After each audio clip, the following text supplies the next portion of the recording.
This collection mainly is about smaller scale farms around Salzburg, most often urban farms, but also smaller scale farms that are scattered further away from the city. They are not necessarily an urban one, but rather patches of small farms clumped together here and there, organized by households and not in an industrial manner. Now, farms are farms, simple as that.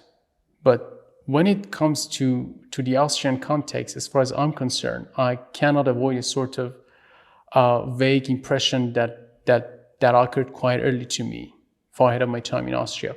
An impression that I got from Michel Haneke's movies, one that is, so far I can say, projecting a dark, complicated image, one can even say an insidiously dangerous aroma around itself. It is proportionally scattered everywhere.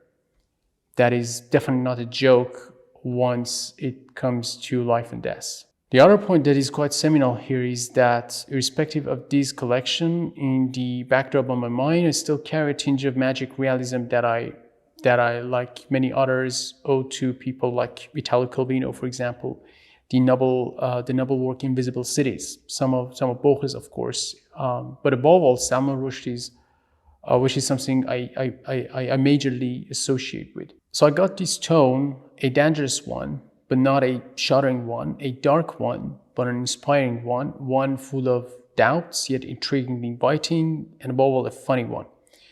Once we've been offered to create a collection about Salzburg, partly in communication with pictures that have been created as far as 1930, if I'm correct, I've been suddenly given a framework to bring into action all these features.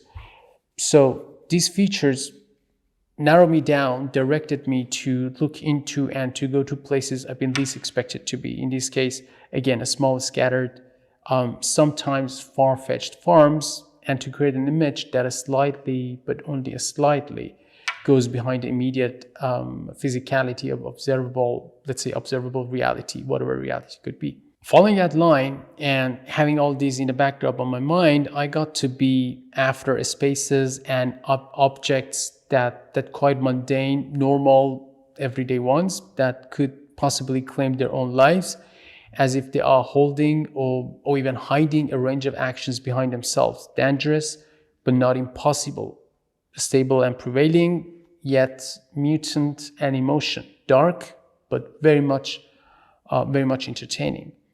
In that manner, it's not a mystery. It's not a novel phenomenon as well that a chair, a door, or a heap of hay could possibly be no longer what their immediate physicality might suggest, but slightly something else. Like this is not a pipe if we push it to a different level of recognition, or for example, in my case, project one to them.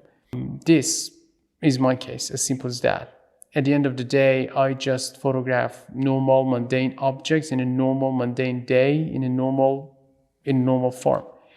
But the projected fantasies expressively gave these objects and spaces, or tried to give them their own lives, as if in the absence of human agency or active presence, these objects and these spaces come to have their own lives, to have their own terms, and are quite independent from people around themselves.